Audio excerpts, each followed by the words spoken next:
What makes a video game fun? There are 8 different types of fun in games, as defined by Marc LeBlanc in the MDA framework. Some games use all, some games use a few. The game that I will be talking about is Portal 2, and how it utilizes all these types of fun. Fantasy refers to games that allow players to do or experience things that they can't do in real life, or things that simply can't happen in real life. Legend of Zelda, Elder Scrolls, Witcher 3, these are examples of games that take place in their own fictional worlds, and as a result, have more freedom with what they can do in terms of gameplay and storytelling. Portal 2 is science fiction. It uses different depictions of advanced technology to create an experience that can't be replicated in real life. The main example of this being the Portal device, a device that can place 2 portals that connect 2 different points in space together. Another thing is the presence of robots, sentient and self-aware AIs with unique personalities that interact with each other, the player, and the world around them. This one might not be too far from reality though. Portal 2 is a puzzle game, which means the main challenges of this game revolve around the player's ability to solve puzzles. When entering a test chamber, the player can look around and find where the exit door is. From there, they can determine what needs to happen in order for the exit to open. The challenge comes from figuring out how to meet these conditions for the door to open. As players progress through the game, they learn more about how the portals work, where they can be placed, and how they can be used to solve puzzles. Discovery in video games refers to exploring new parts of a game's world. This is usually for open-world games like Breath of the Wild and Ghost of Tsushima, where the map is filled with different landmarks, objectives, and secrets to find. Portal 2 is kind of the opposite of that, being a more secluded, linear experience. Despite that, the path that the player follows does go through some uncharted territory. In the context of this world, the character is expected to just keep going from one test chamber to the next and to the next, so the parts where you go outside the boundaries of these test chambers, going through places you wouldn't expect to go, is where it gets more interesting. Halfway through the game, you find yourself in the old, abandoned parts of the facility, where you discover much more of the place's history and how it's changed throughout the years. Narrative is how a game tells the story to the player. Portal 2's plot is very character-driven. It revolves around how the non-player characters communicate and interact with each other and the player, and how these characters' actions influence the path that the player follows. The game itself is set up as one straight path, and as the player moves forward, so does the plot. The way the story lays itself out throughout the game, utilizing character dialogue, scenery changes, proper pacing, makes it easy for the player to understand what's going on. There's never a moment that feels too confusing or overwhelming, and that's to do with the great narrative of the game. Submission in video games refers to how games use repetitive tasks and routines as part of their core gameplay, things such as farming or grinding, games as pastime. This is a type of fun that is not focused on in Portal 2, as the game primarily focuses on puzzle solving that involves critical thinking in players, along with its emphasis on discovery and narrative.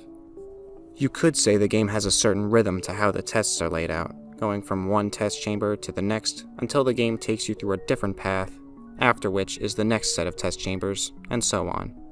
While some elements of Portal 2 have characteristics of submission, it's not one of the main focuses of the game. So far, I've mostly been talking about Portal 2 from a single-player perspective. Along with its fantastic single-player experience, the game offers an additional 2-player cooperative campaign with new challenges that rely on teamwork. Fellowship in video games refers to how a game uses social interactions between players as a core feature. And that's exactly where Portal 2's co-op mode comes in. These new tests utilize the same mechanics and principles as the main campaign, but now with an emphasis on teamwork. Only with proper communication and cooperation, players are able to overcome any obstacles they may encounter, and maybe learn the value of friendship along the way. Some games allow for different methods of self-expression through gameplay. This can be seen in games like Dark Souls, Cyberpunk, or any game that allows character customization or taunts.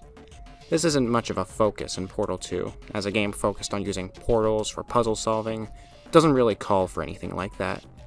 In the co-op campaign, players are able to perform different gestures with their partner, and these gestures are unlocked as they progress through the game. On top of that, players also have the ability to purchase different skins and accessories for their robot to be displayed in co-op gameplay. These features succeed in giving the player different ways of expressing themselves. It also gives the robot characters more personality than the protagonist of the main campaign. Sensation is how games invoke certain feelings and emotions in the player. There's a few ways that Portal 2 utilizes this, such as with its variety in environments. We see the facility go from looking abandoned and overgrown to looking progressively cleaner. And it's not just in between levels, we can also see environments change right in front of us at times. Sensation also comes from not just how it looks, but also how the environment responds to the player's actions. When you interact with a button, it plays a distinct sound and the button appears pressed down. When a cube is placed on top of a button, it presses the button down, and the cube lights up so the player can visibly tell that the button is activated. Another visual detail I want to mention, there's a little light on the Portal device that changes color depending on which color portal you place last, either blue or orange. If you play this game using a PlayStation 4 or PlayStation 5 controller, the light on the controller will match that of the light of the portal gun. I actually didn't know this until recording footage for this project, and I thought this was a cool detail. One more example on the topic of sound is how the music can change depending on what the player is doing. This is most apparent when the player interacts with objects that increase their speed, such as the launch pads.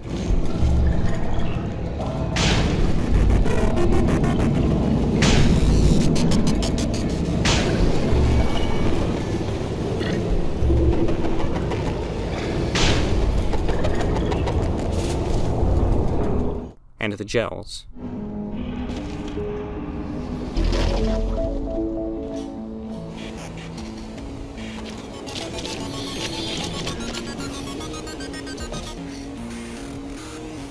Entering the funnels also changes the music played for the duration they're inside.